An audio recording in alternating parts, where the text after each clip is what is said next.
नमस्कार फ्रेंड्स, मी ॲडव्होकेट संजय गुरव. आज आपण भारतीय न्यायसंहिता BNS या कायद्यातील कलम 12 ह्या कलमाच्या तरतुदी आज आपण सविस्तरपणे समजून घेणार आहोत.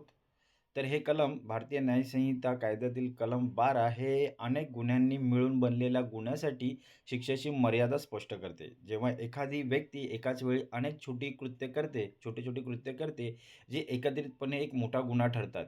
तेव्हा त्याला प्रत्येक छोट्या कृत्यासाठी वेगळी शिक्षा द्यायची की संपूर्ण घटनेसाठी एकच शिक्षा द्यायची, हे कलम ठरवते. काय म्हटलेलं आहे? अनेक गुन्ह्यांनी मिळून बनलेल्या गुन्ह्यासाठी शिक्षेची मर्यादा स्पष्ट करते. जेव्हा एखादी व्यक्ती एकाच वेळी अनेक छोटे-छोटे कृत्य करते, जी एकत्रितपणे एक मोठा गुन्हा ठरवतात. तेव्हा त्याला प्रत्येक छोट्या कृत्यासाठी वेगळी शिक्षा द्यायची की संपूर्ण घटनेसाठी एकच शिक्षा द्यायची, हे कलम ठरवते. कलमाचं नाव आहे अनेक गुन्ह्यांनी मिळून बनलेल्या गुन्ह्यासाठी शिक्षेची मर्यादा. काय म्हटलेलं आहे? अनेक गुन्ह्यांनी मिळून बनलेल्या गुन्ह्यासाठी शिक्षेची मर्यादा. व्याख्या काय? जेव्हा एखादा गुन्हा अनेक भागांनी मिळून बनलेला असतो आणि त्यातील प्रत्येक भाग स्वतःमध्ये एक वेगळा गुन्हा असतो, तेव्हा अशा गुन्हेगाराला त्याच्या अशा एकापेक्षा जास्त गुन्ह्यासाठी शिक्षा दिली जाणार नाही, जोपर्यंत कायद्यात तशी स्पष्ट तरतूद नसेल. काय म्हटलेलं आहे? जेव्हा एखादा गुन्हा अनेक भागांनी मिळून बनलेला असतो आणि त्यातील प्रत्येक भाग स्वतःमध्ये एक वेगळा गुन्हा असतो, तेव्हा अशा गुन्हेगाराला त्याच्या अशा एकापेक्षा जास्त गुन्ह्यांसाठी शिक्षा दिली जाणार नाही, जोपर्यंत कायद्यात तशी स्पष्ट तरतूद नसेल. सोप्या शब्दात समजून घेऊया हे कलम. व्याख्या. या कलमाचा मूळ उद्देश हा आहे, की एकाच गुन्हेगारी कृत्यासाठी गुन्हेगाराला अनावश्यकपणे अनेक वेळा शिक्षा होऊ नये. काय म्हटलेलं आहे? या कलमाचा मुख्य उद्देश काय आहे? मूळ उद्देश काय आहे, की एकाच गुन्हेगारी कृत्यासाठी गुन्हेगाराला अनावश्यकपणे अनेक वेळा शिक्षा होऊ नये. उदाहरण समजा अने बला लाठीने 50 वेळा मारले. अने बला लाठीने 50 वेळा मारले. येथे प्रत्येक एक तडाखा हा स्वच्छेने दुखापत करणे, व्हॉलंटरी कॉझिंग हर्ट आहे, हा गुन्हा आहे. पण अला 50 वेळा मारहाण केल्याबद्दल 50 स्वतंत्र शिक्षा दिल्या जाणार नाहीत. तर बला मारहाण करण्याच्या संपूर्ण कृत्यासाठी एकच शिक्षा दिली जाईल.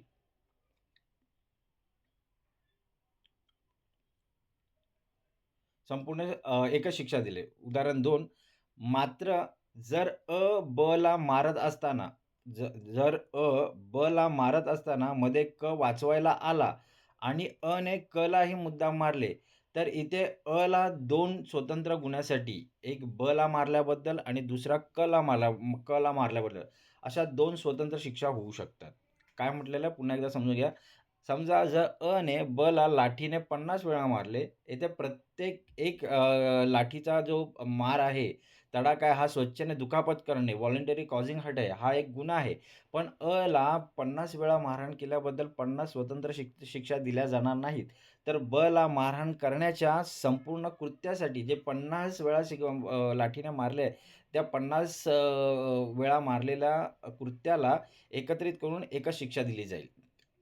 तर उदाहरण 2 मध्ये काय, जर बला मारत असताना मध्ये वाचवायला आला आणि ने लाही मुद्दामून मारले, तर येथे ला 2 स्वतंत्र गुन्ह्यासाठी शिक्षा होतात. एक ला मारल्याबद्दल आणि दुसरा ला मारल्याबद्दल. अशा 2 स्वतंत्र शिक्षा ला होऊ शकतात.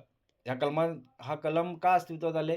तर हे कलम तांत्रिक गुंतागुंती टाळण्यासाठी आले आहे. जर हे कलम नसते, तर किरकोळ मारहाणीच्या गुन्ह्यातही प्रत्येक ठुशासाठी वेगळी शिक्षा मोजली गेली असती आणि साध्या गुन्ह्यासाठीही गुन्हेगाराला शेकडो वर्षांची शिक्षा झाली असती. हे तर्कहीन ठरले असते. म्हणून हे कलम अस्तित्वात आलेले आहे. आता या कलमाचं महत्त्व आणि उद्दिष्ट काय? न्याय्य शिक्षा, फेअर पनिशमेंट, गुन्ह्याच्या तीव्रतेनुसार योग्य आणि तार्किक शिक्षा सुनिश्चित करणे, द्विरुक्ती टाळणे, एकाच कृत्याचे अनेक तुकडे करून शिक्षा वाढवण्यास प्रतिबंध करणे, कायदेशीर स्पष्टता, न्यायाधीशांना शिक्षा सुनावताना मार्गदर्शक तत्त्वे प्रदान करणे. आता ह्या कलमाच्या संबंधित लॅटिन मॅक्झिम कोणती आहे? तर हे कलम नेमो डेबिट बिस पुनेरी प्रो उनो डिलिक्टो या प्रसिद्ध लॅटिन तत्वावर आधारित आहे. या लॅटिन मॅक्झिमचा अर्थ काय आहे? ते एकाच गुन्ह्यासाठी कोणत्याही व्यक्तीला दोनदा शिक्षा दिली जाऊ नये. ओके, तर हे या मॅक्झिमचा अर्थ आहे. कलमाचे उल्लंघन, शिक्षा आणि उपाय काय आहेत? जर कनिष्ठ न्यायालयाने एकाच कृत्याच्या वेगवेगळ्या भागांसाठी स्वतंत्र आणि एकत्रित कम्युलेटिव्ह मोठी शिक्षा दिली तर हे कलम 12चे उल्लंघन ठरते. उपाय काय यावर? आरोपी उच्च न्यायालयात अपील करू शकतो आणि शिक्षा सुधारण्याची मागणी करू शकतो. पुढेच्या न्यायालयीन प्रकरणांनी निर्णय समजून घेऊया. जुन्या आय-पी-सी-मध्ये कलम 71 होतं. ह्या कलम जुन्या आय-पी-सीमध्ये 71 कलम होतं, जे आता बी-एन-एसमध्ये 12 कलम झालेलं आहे. वर आधारित काही निकाल आहेत. पूरन सिंग विरुद्ध पंजाब राज्य या खटल्यात न्यायालयाने स्पष्ट केले, की एकाच घटनेत जर अनेक लहान गुन्हे एकाच हेतूने केले असतील, तर मुख्य गुन्ह्यासाठी शिक्षा दिली जावी. निर्णय काय? तर कृत्यांचे स्वरूप, नेचर ऑफ ॲक्ट्स आणि त्याचा हेतू, त्यांचा हेतू म्हणजे इंटेन्शन यावरून शिक्षा एकच द्यायची की वेगळी द्यायची हे ठरवले जाते. आता या कलमासंबंधित सांविधानिक कलमे आणि इतर कायदे कोणते आहेत? तर भारतीय संविधान अनुच्छेद 20 कलम 2 उपकलम 2 दुहेरी दंड, डबल जिओपार्डीपासून संरक्षण, कोणालाही एकाच गुन्ह्यासाठी एकापेक्षा जास्त वेळा खटला चालवून शिक्षा दिली जाऊ शकत नाही. हे तरतूद केलेली आहे भारतीय संविधान अनुच्छेद 20(2) मध्ये. आणि दुसरं आहे भारतीय नागरिक सुरक्षा संहिता बी-एन-एस-एस. एकाच खटल्यात अनेक आरोपींचे एकत्रीकरण, जॉइंडर ऑफ चार्जेस करण्याच्या प्रक्रियेत याचा वापर होतो. तेही काही सांविधानिक कलमे आणि कायदे आहेत.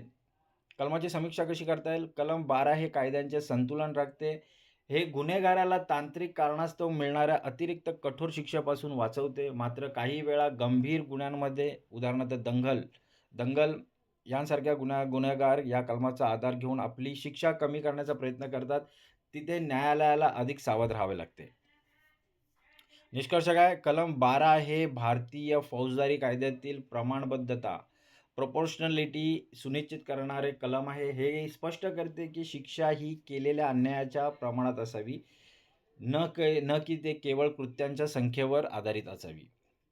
तर मित्रांनो, आज आपण भारतीय न्याय संहिता या कायद्यातील कलम 12च्या तरतुदी आज आपण सविस्तरपणे समजून घेतलेल्या आहेत. हे कलम अधिक चांगल्या प्रकारे समजून घेण्यासाठी हा व्हिडिओ तुम्ही वारंवार पहा, जेणेकरून ह्या कलमाच्या तरतुदी तुम्हाला चांगल्या प्रकारे समजतील. आणि असेच विषयक ज्ञान मिळवण्यासाठी, कायदेविषयक माहिती मिळवण्यासाठी तुम्ही आमचं चॅनल सबस्क्राईब करा, लाईक करा, शेअर करा.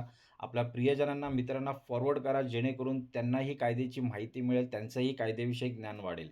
तर आज आपण इथेच थांबूया. धन्यवाद.